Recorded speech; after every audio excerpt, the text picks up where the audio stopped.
Praktikum kontrol kualitas setiap injeksi ada beberapa tujuan, antara lain mampu mengetahui dan memahami proses kontrol kualitas injeksi. Yang kedua, mampu menganalisa tujuan dan fungsi kontrol kualitas injeksi. Yang ketiga, mengetahui uji apa saja yang dilakukan pada kontrol kualitas sediaan injeksi. Injeksi adalah sediaan steril berupa larutan, emulsi, atau suspensi, atau serbuk yang harus dilarutkan atau disuspensikan terlebih dahulu sebelum digunakan, yang disuntikan dengan cara merobek jaringan ke dalam kulit atau melebihi kulit atau selaput lendir. Sedangkan produk steril adalah sediaan terapeutik dalam bentuk terbagi-bagi. Bentuk sediaan steril bisa berbagai macam bentuk, yaitu ada yang berbentuk cair, padat, atau semi padat. Proses pembuatannya sama dengan sediaan non-steril. Namun, dalam pembuatan sediaan steril, kita perlu memperhatikan sterilisasinya, yang berkaitan dengan stabilitas bahan aktif. Vial adalah salah satu wadah dari bentuk sediaan steril yang umumnya digunakan pada dosis ganda dan memiliki volume 0,5-100 ml. Quality control atau pengawasan mutu adalah bagian yang esensial dari cara pembuatan obat yang baik, agar tiap obat yang dibuat memenuhi persyaratan mutu yang sesuai dengan tujuan penggunaannya. Rasa, keterikatan, dan tanggung jawab semua unsur dalam rangkaian pembuatan adalah mutlak untuk menghasilkan obat yang bermutu dari saat obat dibuat sampai pada saat distribusi obat jadi. Keperluan tersebut harus ada bagian pengawasan mutu yang berdiri sendiri. Ada 10 uji yang dilakukan pada cara kerja praktikum kali ini. Yang pertama adalah uji kebocoran pada ampul, disedarkan dengan posisi terbalik, kemudian dilebur pada ujian bagian bawahnya. Apabila pada bocor maka isi ampul akan kosong, sedangkan apabila tidak bocor maka isinya akan tetap utuh. Kemudian pada vial setelah disterilisasi masih dalam keadaan panas, dimasukkan ke larutan dingin M-methylene blue. Apabila wadah bocor maka larutan biru akan masuk ke dalam wadah sediaan, tapi apabila tidak bocor maka wadah sediaan tidak akan methylene blue dan warnanya akan tetap sama seperti awal.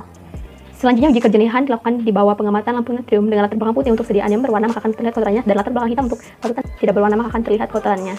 Lalu uji kuantitatif dilakukan dengan membuat campuran natrium asetat 0,01 m aseton nitrit pekat, tetrahidrofuran pekat atau pH 4,5 dengan menambahkan asam asetat glasial pekat. Kemudian saring dan udarakan, lalu timbang sejumlah teofilin larutkan dalam air, encerkan hingga 0,02 mg per mililiter, lalu timbang 5 mg kafein BVFI, masukkan ke dalam lampu ukur 25 ml, tambahkan 5 ml larutan teofilin, encerkan dengan air sampai tanda batas. Selanjutnya, ukur sejumlah volume injeksi setelah 50 mg kafein, masukkan ke dalam lampu ukur 150 ml, kemudian encerkan dengan air sampai tanda saring dengan porositas 0,5 mm. Kemudian suntikan secara terpisah sejumlah volume 10 mikroliter larutan baku dan uji ke dalam kromatogram. Lalu rekam hasil kromatogram dan ukur respon puncak kafein. Kemudian hitung jumlah dalam kafein dan volume injeksi yang digunakan dari hasil kromatogram tersebut.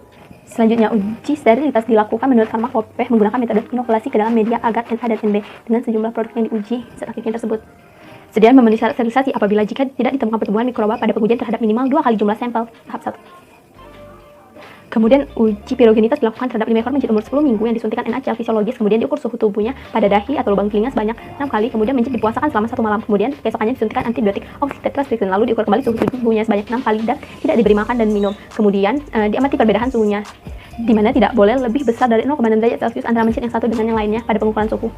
Selanjutnya uji volume, di mana dipatahkan layar ampul dan buka tutup vial, kemudian disedot cairan di dalamnya, lalu dicatat volume dari sediaan dalam injeksi tersebut. Selanjutnya uji keseragaman bobot. Pertama, hilangkan etiket pada wadah, kemudian keringkan pada suhu 105 derajat Celcius, lalu keluarkan isi dan cuci dengan etanol dan air pada wadah, kemudian keringkan lagi pada suhu 105 derajat Celcius hingga bobot tetap, kemudian timbang satu persatu. Bobot tidak boleh menyimpang melebihi batas persyaratan yang telah ditentukan. Selanjutnya untuk uji pH, dilakukan kalibrasi pH meter dengan larutan datar standar pH 4 dan pH 7, kemudian pengukuran dilakukan pada suhu ruangan.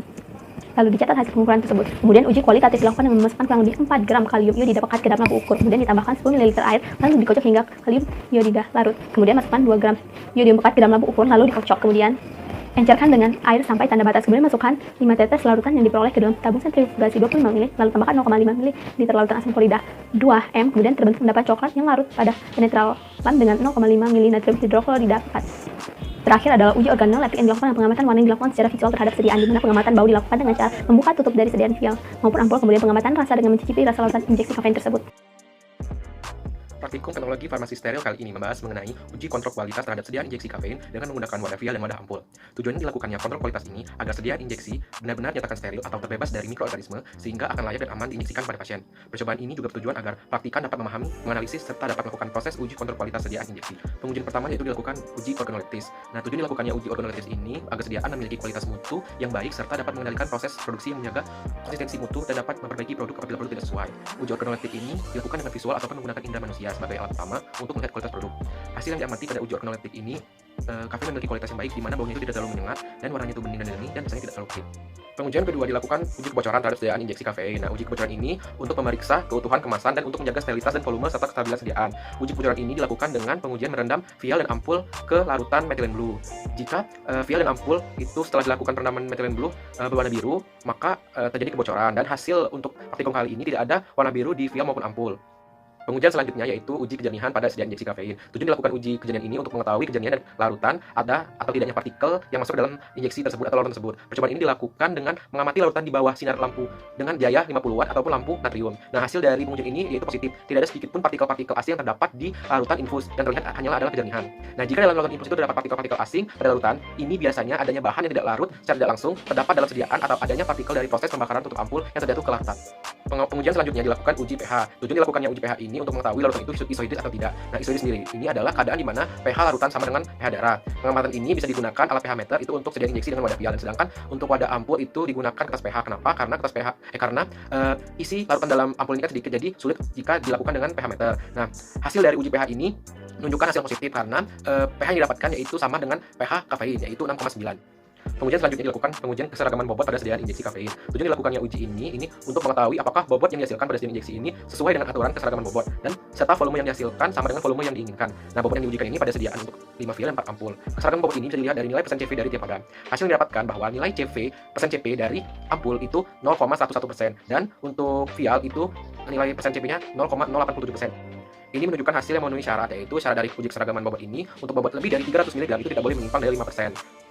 Kemudian selanjutnya yaitu dilakukan uji keseragaman volume. Tujuan dilakukannya uji keseragaman volume ini agar volume yang kita hasilkan itu sama dengan volume yang kita inginkan. Nah, hasil yang didapatkan menyatakan sediaan memenuhi syarat uji karena dari wadah vial 1 sampai wadah vial 2 itu didapatkan volume 4,96 mili, 4,96 mili, 4,88 mili, 4,90 mili, 4,90 mili. Itu betul-betul dari wadah vial 1 ke vial 2. Nah, sedangkan syaratnya itu yaitu 5 mili. Sedangkan pada wadah ampul 1 sampai wadah ampul 4 didapatkan volume berturut-turut yaitu 0,90 mili, 0,95 mili, 0,92 mili, dan 0,90 mili. Dan syarat ampul itu 1 mili. Kelima wadah vial dan keempat wadah ampul tersebut memiliki volume sesuai dengan yang diinginkan. Persyaratan menunjukkan bahwa masing-masing sediaan injeksi vial tidak memiliki perbedaan volume dari 6% dan sediaan injeksi ampul tidak memiliki perbedaan volume lebih dari 10%. Hal ini membuktikan bahwa sediaan injeksi yang dibuat memenuhi persyaratan pengujian kebocoran.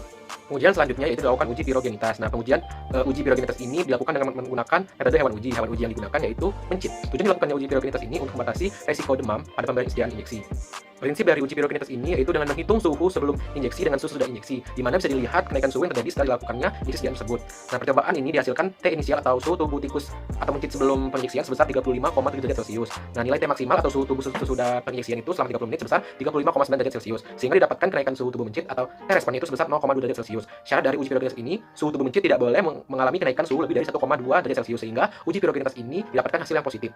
Pengujian selanjutnya dilakukan uji kualitatif pada sediaan injeksi kafein. Tujuan dilakukannya uji kualitatif ini untuk mengidentifikasi keberadaan zat aktif yang digunakan. Uji kualitatif ini dilakukan dengan penambahan kalium iodida dan sedikit air. Jika terdapat endapan berwarna coklat, maka hasil yang didapatkan yaitu positif. Nah, hasil yang didapatkan pada percobaan kali ini menunjukkan sediaan pada ampul maupun di vial itu setelah dilakukan percobaan didapatkan hasil terdapat endapan berwarna coklat. Hal ini menyatakan bahwa hasil yang didapatkan sesuai dengan persyaratan dengan terbentuknya endapan berwarna coklat. Pengujian selanjutnya dilakukan uji kuantitatif. Uji kuantitatif ini dilakukan dengan menentukan penetapan kadar pada sediaan injeksi kafein. Penentuan kadar pada injeksi kafein ini dilakukan dengan menggunakan kromatografi cahaya kinerja tinggi atau KCKT. Panjang gelombang kafein ini yaitu 272,5 nm. Hasil pengujian penetapan kadar pada sediaan yang terdapat di ampul maupun di vial didapatkan kadar dalam persen yakni 92%. Persyaratan menurut Farmakope Indonesia edisi keempat tahun 1995, kadar kafein memenuhi syarat yaitu pada rentang 90 sampai 110%. Berdasarkan hasil yang didapatkan bahwa uji kuantitatif penetapan kadar sediaan injeksi kafein ini memenuhi syarat yang ditentukan. Pengujian selanjutnya dilakukan uji sterilitas. Pengujian sterilitas ini dilakukan terhadap produk dan bahan yang sebelumnya telah mengalami proses pensterilan yang telah memenuhi persyaratan. Hasilnya membuktikan bahwa prosedur sterilitas dapat diulang secara efektif, tetapi umumnya disetujui bahwa kontrol yang dilaksanakan selama proses validasi memberikan jaminan lebih efektifnya proses sterilisasi. Nah, pengujian ini dilakukan terhadap sampel yang dipilih untuk mewakili keseluruhan lot bahan tersebut. Sampel bisa diambil dari kemasan atau wadah akhir suatu produk atau sebagai bagian dari tangki bulk cairan atau dari bahan bulk lainnya yang menumbuhkan mikroorganisme yang dapat berupa jamur maupun bakteri. Berdasarkan pengamatan yang didapatkan, hasil menunjukkan bahwa sediaan injeksi pada vial 1 sampai vial 5 dan ampul 1 sampai ampul 4 memiliki jumlah mikroba sebesar 0 atau tidak adanya sama sekali mikroba. Persyaratan menunjukkan bahwa bila masing-masing sediaan injeksi jumlah mikrobanya itu sebesar 0 atau sama sekali tidak ada mikroba, sehingga sediaan dinyatakan memiliki waktu penyimpanan yang lebih lama dan tidak berbahaya jika digunakan melalui rute intravena. Hal ini membuktikan bahwa sediaan injeksi kafein ini memenuhi persyaratan pengujian sterilitas. Dari praktikum kontrol kualitas sediaan injeksi, yaitu kontrol kualitas sediaan injeksi dimulai dari uji sediaan dan meliputi uji wadah atau pengemasan primer. Lalu kontrol kualitas bertujuan untuk melihat kualitas sediaan yang dibuat bagus atau tidak. Uji kontrol sediaan yaitu uji keseragaman bobot, uji keseragaman volume, uji kejernihan, uji kebocoran, uji organoleptis, uji pH, uji kualitatif, uji sterilisasi, uji pirogenitas, dan uji kuantitatif. Penutupan ampul berpengaruh terhadap kebocoran dari sediaan.